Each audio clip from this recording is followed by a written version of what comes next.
بندہ مصر میں رہتا تھا، غصے میں اپنی عورت کو طلاق دے بیٹھا. مصر کے رہنے والے مولویوں سے پوچھا، جواب سے مطمئن نہیں ہوا، سفر کیا، مدینے آ گیا. جب وہ مدینے پہنچا تو حکومت نے امام کو نظر بند کر دیا. امام کے علم کی وجہ سے امام کو گھر کے اندر قید کر دیا گیا تھا. جب وہ مدینے پہنچا تو مدینے پہنچ کے اس نے لوگوں سے کہا کہ وارث رسول کہاں بیٹھا ہے؟ انہوں نے کہا دربار میں. وہ جب سیدھا دربار میں گیا تو تخت پہ بیٹھا تھا، اس سے جا کے اس نے کہا جی کہ میں مصر سے آیا ہوں، کلمہ نبی کا پڑھتا ہوں، ساری زندگی میں نے رسول کو دیکھا نہیں، اسلام مصر پہنچا تھا، میں نے اسلام قبول کر لیا، مجھے مذہب اچھا لگا، میں نے مان لیا، اب میں بتوں کی پوجا نہیں کرتا، میں محمد کے اللہ کو مانتا ہوں، اس محمد کی رسالت کا اقرار کرتا ہوں، اس محمد کے وارث آپ ہیں؟ انہوں نے کہا جی ہم ہیں. اس نے کہا جی مجھے اس دین کا مسئلہ بتائیے، میں غصے میں اپنی زوجہ کو طلاق دے بیٹھا ہوں، اس بارے میں محمد کا دین کیا کہتا ہے؟ حاکم نے کہا کہ یہ مسئلہ میں نہیں بتاؤں گا، شام تک انتظار کر، شام کو جو دربار کے علماء آئیں گے نا ان کے سامنے اپنا مسئلہ رکھنا. وہ شام تک دربار میں بیٹھا رہا، سارا دن وہ دربار کا منظر دیکھتا رہا. شام کو مولوی دربار میں آئے، اس نے کہا جی کہ میں مصر سے آیا ہوں، غصے میں اپنی بیوی کو طلاق دی ہے، اب کیا کروں؟ انہوں نے جب اسے جواب دیا، اب میں اشارہ کروں گا، بعد میں کھل کے نہیں بتا سکتا، وہ سیدھا واپس آ کے حاکم کے پاس کہنے لگا، جواب سن کے میں مطمئن نہیں ہوا، اتنا پتا چل گیا ہے نہ ان کا تعلق غیرت سے ہے نہ تیرا تعلق غیرت سے. یہ کوئی غیرت کا مذہب ہے؟ واللہ با حسین، میں ممبر کی عزت کا سب جتنے میرے شیعہ سنی مہربان بیٹھے، کتابیں لکھتی ہیں کہ اس شخص نے اپنی داڑھی کو نوچا اور نوچ کے کہنے لگا وائے ہو مجھ پہ، کیوں میں نے محمد کا کلمہ پڑھا، حیرانگی ہے مجھے، کیوں میں نے اسلام قبول کر لیا. یہ ایسا مذہب ہے؟ یہ اسلام کو برا بھلا کہتا دربار سے نکل رہا تھا، یا صادق آل محمد کے نوکر نے کلائی پہ ہاتھ رکھ کے کہا وارث کی پہچان تجھے نہیں ہے، گلا اسلام کو دے رہا. اس نے کہا پھر وارث کون ہے؟ انہوں نے کہا وارث یہ نہیں. اس نے کہا یہ کون ہے؟ انہوں نے کہا یہ تو تخت والے ہیں. نبی کے جانے کے بعد دو حصے ہو گئے اسلام کے، ایک تخت والا اسلام ہے، ایک غدیر والا اسلام. اس نے کہا یہ کون ہے؟ انہوں نے کہا یہ حکومت کے، یہ سگائے دنیا ہے، یہ دنیا پرست ہے. اس نے کہا پھر محمد کا وارث؟ اس نے کہا گھر کے اندر. اس نے کہا مجھے اس سے ملا کے لا. اتنا کہنا تھا، یا کتابیں کہتی ہیں اس صحابی کی آنکھوں میں آنسو ہے. اس نے کہا کاش تو پہلے آتا، محمد کا بیٹا محمد بن کے ممبر پہ بیٹھتا تھا، روز مجلسیں ہوتی تھی، روز درس ہوتے تھے. اب تو حکومت نے نظر بند کر دیا ہے، اب تو بڑا عرصہ ہو گیا میں بھی مولا کی زیارت نہیں کر سکا. اس نے کہا کس نے بند کیا ہوا ہے؟ اس نے کہا اسی حاکم نے. اس نے کہا ملے بغیر میں مان گیا ہوں وہ سچا ہے. اگلی سطر سننا، میں فضائل پڑھ رہا ہوں، فضائل. اس نے کہا میں مان گیا وہ سچا ہے. اس نے کہا ملا تو نہیں اور تو مان کیسے گیا وہ سچا ہے؟ اس نے کہا میں مان گیا ہوں جب اسے پابند کیا ہوا ہے، کیونکہ سچ پہ پابندی ہوتی ہے، جھوٹ پہ نہیں ہوتی. اگر اسے پابند کیا ہوا ہے تو وہ سچا ہے. اس نے کہا پھر اس نے کہا میں امام سے مسئلہ پوچھوں گا. اب یہاں میں نے جو بات کہی تھی کہ میں واقع میں ایک بہترین نصیحت آپ کے سامنے رکھوں گا، جو سب دعا حاصل کروں گا. جس وقت وہ یہ مسئلہ پوچھنے آیا اس وقت مدینے میں ایسے جید صحابی موجود تھے جو یہ کہہ سکتے تھے کہ ہم امام کے نائب ہیں، ہم بتا سکتے ہیں کہ امام اس مسئلے کے بارے میں کیا کہتے تھے. لیکن نہ امام کے شاگردوں نے کہا کہ ہم امام کے نائب ہیں، اور نہ انہوں نے ایک مسئلے پہ فتویٰ دیا کہ ہم فتویٰ دے سکتے ہیں. نہیں، انہیں پتا تھا کہ جب حجت موجود ہو پھر غیر معصوم فتویٰ نہیں دیتا. نہیں بات ابھی سمجھیے گا. جب امام موجود ہو پھر غیر سے مشورہ کر سکتے ہو، فتویٰ نہیں لے سکتے. ابھی تک ہر بندہ سمجھا نہیں، میں اشارہ دینے لگا ہوں، ایک بہترین اشارہ. اگر کیونکہ پیاسے کو چشمے کی ضرورت ہوتی، پیاسا کام ہے چشمے کے قریب جانا، چشمہ پیاسے کے پاس نہیں آتا. اب کوئی پیاسا چشمے کو ڈھونڈے ہی نہ اور نالی سے پانی پی لے، اس میں چشمے کا کیا قصور ہے؟ جب شیعوں کو پتا ہو کہ امام موجود ہیں پھر وہ غیر معصوم کے قدموں پہ ہاتھ رکھ لیں، اس میں امام کا کوئی قصور نہیں. اب وہ شخص مدینے میں موجود ہے، اسے پتا ہے کہ اس دیوار کے پیچھے امام ہے. اس نے کہا اگر مجھ میں اتنی طاقت ہوئی میں ملوں گا ضرور.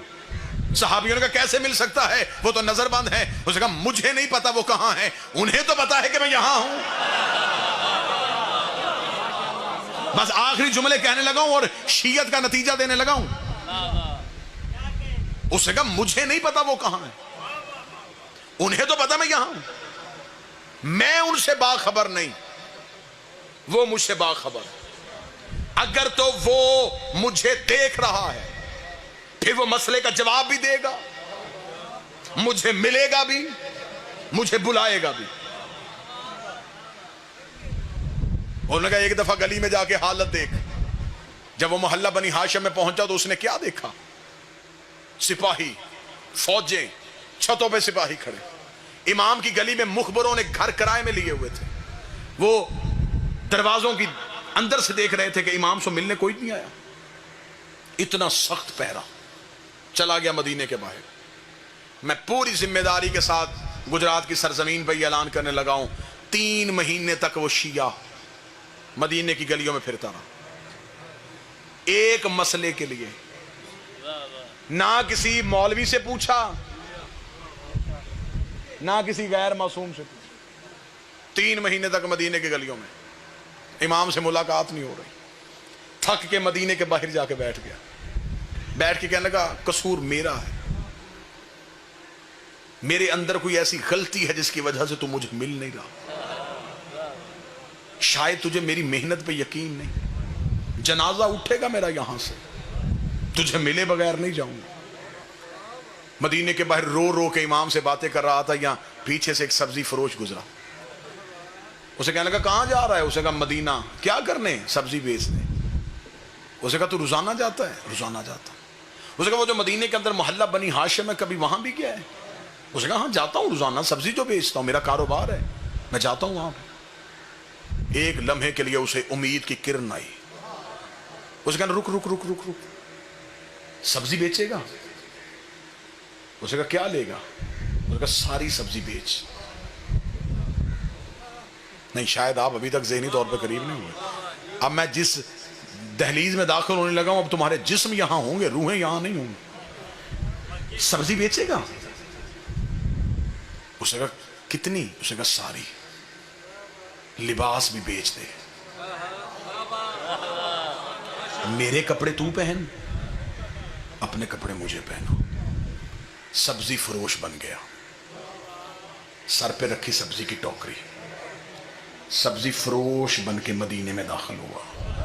میرا بادشاہ حسین میرے لفظوں میں اتنی طاقت دے دینا کہ یہ لفظ تمہارے دلوں میں اتریں اور ایک بندہ مجمع سے چہرے میں چمک لے کے آنکھوں میں ولایت کی مسکراہٹ کے ساتھ یہاں پہ جواب دے دے کتنا اچھا شیعہ تھا، امام کی محبت میں سبزی فروش بن گیا، ضمیر فروش نہیں بنا۔ رسول کے بیٹے کی محبت میں بسم اللہ سر لباس بدل لیا، ضمیر فروش نہیں بنا، سبزی فروش بن کے مدینے میں داخل ہو گیا۔ کس مدینے میں؟ جہاں بطول کا بیٹا ہے۔ کس مدینے میں؟ جہاں 3 مہینے گلیوں میں پھر رہا اور امام سے مل نہیں رہا۔ مدینے میں داخل ہو گیا سبزی فروش بن کے، سبزی لے لو، سبزی لے لو۔ گلیوں سے ہوتا ہوتا محلہ بنی ہاشم کی طرف رخ ہو گیا۔ محلہ بنی ہاشم کی پہلی چیک پوسٹ جہاں فوجی کھڑے تھے، انہوں نے روکا۔ کہاں جا رہا ہے؟ اس نے کہا سبزی بیچنے جا رہا ہوں۔ اس نے کہا تجھے خبر ہے اس گلی میں کون ہے؟ تو اس نے کہا مجھے نہیں پتا، میں تو سبزی فروش ہوں، روزانہ سبزی بیچنے آتا ہوں۔ انہوں نے کہا ہاں ہاں ہاں ٹھیک ہے، گزر جا۔ 3 مہینے کے بعد اس مقام تک پہنچ گیا، گلی میں داخل ہو گیا، محلے میں پہنچ چکا ہے۔ اب پتا ہے کہ اسی محلے میں مولا کا گھر ہے۔ اب اس گلی میں داخل ہونے لگا ہے جس گلی میں میرے بادشاہ کا محل ہے۔ جو ہی اس گلی میں آئے تو پھر فوجیوں نے روکا۔ کہاں جا رہا ہے؟ اس کا اس گلی میں سبزی بیچنے جا رہا۔ اس کا تجھے پتا ہے کہ اس گلی کے اندر کون رہتا ہے؟ اس کا مجھے یہی خبر ہے کہ یہاں کوئی اہم شخص رہتا ہے جس کے لیے فوجیوں نے یہاں پہ پہرے لگائے ہوئے ہیں، لیکن مجھے کسی کا پتہ نہیں، میں تو دوسرے شہر سے سبزی بیچنے آتا ہوں، چل گزر۔ اب امام کی گلی میں داخل ہو گیا۔ اب دل دھڑکنا بند ہو رہا ہے، قدم بوجھل ہو گئے ہیں۔ 3 مہینے سے جس کا انتظار کر رہا تھا وہاں پہنچ چکا ہے۔ اب زبان گونگی ہو گئی ہے اور یہاں والی زبان بول رہی ہے، اب دھڑکنیں گفتگو کر رہی ہیں۔ دل کے لہجے سے بول رہا ہے، زبان بالکل چپ ہے، یہ دل بول رہا ہے کہ دیکھ اب میں یہاں تک آ گیا ہوں، اب میرا اتنا امتحان نہ لے، اب میری محبت کی قدر کر لے، میں بڑی مشکلوں سے یہاں تک پہنچا ہوں، اب تو جہاں بھی ہے مجھے بلا لے، چل مجھے سوال کا جواب نہ دینا، مجھے صرف زیارت کروا دے، میں صرف دیکھنا چاہتا ہوں کہ محمد کیسے تھے، میں دیکھنا چاہتا ہوں علی کا حسن کیسا تھا، میں دیکھنا چاہتا ہوں حسین کریم کتنا تھا۔ اب یہ دل کی دھڑکنوں سے گفتگو کرتا ہوا امام کے دروازے کے بالکل سامنے پہنچ گیا۔ اب پتا ہے کہ یہ دروازہ ہے امام کا، لیکن فوجی یوں چھتوں پہ ہیں، سپاہی آگے پیچھے ہیں، یوں پہرا ہو رہا ہے۔ اب جب امام کے دروازے کے بالکل سامنے سے گزرا، ایک لمحے کے لیے آنکھیں بند کی کہ اگر ایک قدم بھی آگے بڑھ گیا تو دوسری طرف سے باہر نکل جاؤں گا، واپس مڑنے کوئی نہیں دے گا۔ اسی گھر کے اندر مولا بیٹھے، ابھی دروازے کے سامنے تھا، اگلا قدم آگے اٹھا نہیں تھا، یا امام کے گھر کا دروازہ کھلا، نوکر کا سبزی فروش اندر آ، آج مولا نے سبزی دے کے لینی ہے، کل بھی تو خراب سبزی دے گیا۔ مولا ناراض ہو رہے ہیں، وہ کہہ رہے ہیں اسے اندر بلاؤ، آج ہم سبزی خود لیں گے۔ خوش ہو گیا، پتہ چل گیا کہ تیر چل گیا، دھڑکنے سمجھ گیا، وہ گفتگو بات بھانپ گیا، وہ جلدی سے امام کے دروازے کی طرف، فوجیوں نے سامنے تلواریں نیزے کی، کدھر؟ اسے کہا یہ غلام کہہ رہا ہے کہ اس کے مولا نے بلایا۔ اسے کہا تمہیں پتا ہے اندر کون بیٹھا ہے؟ اندر شیعوں کا امام بیٹھا ہے، پابندی لگائی ہے حکومت نے، کوئی اسے مل نہیں سکتا، اور تو اتنی جلدی جائے گا؟ اسے کہا اس نے کہا ہے کہ سبزی ان کے مولا نے دے کے لینی ہے، میں تو سبزی بیچنے جا رہا ہوں، مجھے کیا پتا کون ہے۔ سپاہیوں نے کہا ہم تیرے ساتھ چلیں گے۔ دو سپاہی پھر ساتھ چلے، امام کے صحن کے اندر جا کے ٹوکری رکھ کے بیٹھ گیا۔ کتنا خوش نصیب تھا۔ اب جتنے نمازی میرے ساتھ شامل ہیں، مجھے اتنے ہی چاہیے تھے، جن کے عقیدے کا وضو ٹھیک ہے وہ اگلی صف میں آ گئے ہیں۔ یوں امام کے صحن میں بیٹھا ہوا، اور نظریں ہیں حجرے کے پردے پہ، پتا ہے کہ اس حجرے سے باہر آئیں گے۔ سپاہی سر پہ کھڑے ہوئے ہیں، نظریں حجرے پہ ہیں، دل کی دھڑکن قابو سے باہر ہے، ایسے انتظار کر رہا تھا جیسے موسیٰ طور پہ کرتے تھے۔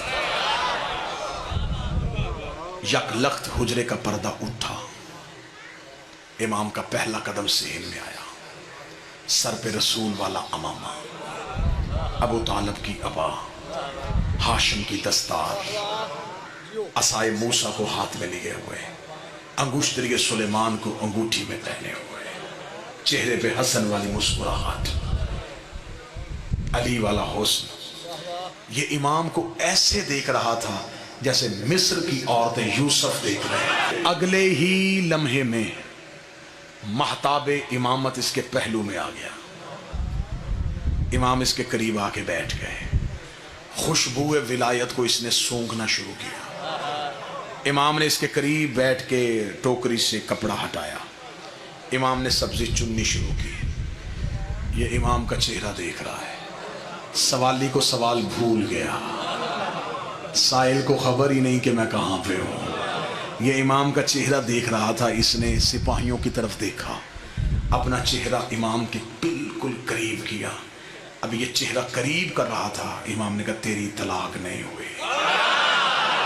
کوئی ایک بندہ تو ہوگا جو قدر کرے گا، کوئی ایک بندہ تو ہوگا جو 35-40 منٹ کا معاوضہ مجھے دعا کی صورت میں دے دے۔ امام نے کہا تیری طلاق نہیں ہوئی، بسم اللہ۔ اس نے آہستہ سے لہجے میں کہا میں نے پوچھا تو نہیں۔ امام نے کہا ہم سوالوں کے محتاج ہیں۔ اس نے یوں سپاہیوں کی طرف دیکھا کہ انہیں کہیں شک نہ پڑ جائے۔ امام نے کہا مطمئن ہو کے بیٹھ، وہ نہیں سن رہے۔ مالک کیوں؟ فرمایا ہم وہی ہیں جو معراج کے پردے میں بولے تھے۔ اس کا مولا 3 مہینے سے بیٹھا ہوں مدینے میں، مصر واپس جاؤں گا، لوگ پوچھیں گے کہ صرف اتنا پوچھ کے آ گیا کہ طلاق نہیں ہوئی، کوئی دلیل؟ کاش وقت ہوتا، امام قرآن کی آیتیں پڑھتے، امام نانے کی حدیث سناتے۔ امام نے کہا جا کے مصر والوں کو صرف اتنا کہہ دینا تو نے طلاق دی تھی غصے میں، غصہ حرام ہوتا ہے اور حرام حالت میں حلال کام نہیں ہوتا۔ کتنی وزنی دلیل! بھائی اس دلیل کے بغیر اب دوسری دلیل کی ضرورت ہی نہیں. امام نے کہا غصہ حرام ہے اور تو نے حرام حالت میں حلال, بغیر وضو کے نماز کیسی, حرام حالت میں حلال کام کیسا. امام نے کہا تیری طلاق واقع نہیں ہوئی. اتنا کہنا تھا یہ یا علی کہہ کے اٹھا. سپاہیوں کی آنکھیں کھل گئیں, اس کو دونوں کاندھوں سے پکڑا. اچھا تو بھی محب ہے, بھیس بدل کے آیا تھا, تو نے ہمیں دھوکہ دیا, ہم تمہیں زندان میں ڈالیں گے, یہ کہہ کے کھینچ کے لے کے جا رہے تھے. اس کے چہرہ امام کی آنکھوں پہ تھا, امام کے چہرے پہ ہلکی سی مسکراہٹ تھی. اس کا اب مجھے کوئی ڈر نہیں ہے, اب چاہے یہ مجھے قتل بھی کر دے, مجھے زندگی کا مزہ آ گیا, میں نے تیری زیارت کر لی ہے, اب مجھے زندگی سے محبت نہیں رہی. لیکن جاتے جاتے مجھے ایک سوال کا جواب دے دے. 3 مہینے جو میں مدینے میں پھرتا رہا, کئی دفعہ میں مصر واپس جانے لگا, آدھے رستے سے واپس آیا, مجھے کون سی چیز ہے جو واپس جانے نہیں دیتی تھی؟ امام نے کہا اگر تیری ماں آدھے رستے سے واپس نہ آئی ہوتی تو بھی آدھے رستے سے واپس نہ. وہ بھی ایک دفعہ زمانہ جاہلیت میں گناہ کا ارادہ لے کے گھر سے نکلی تھی, آدھے رستے سے واپس پلٹ آئی.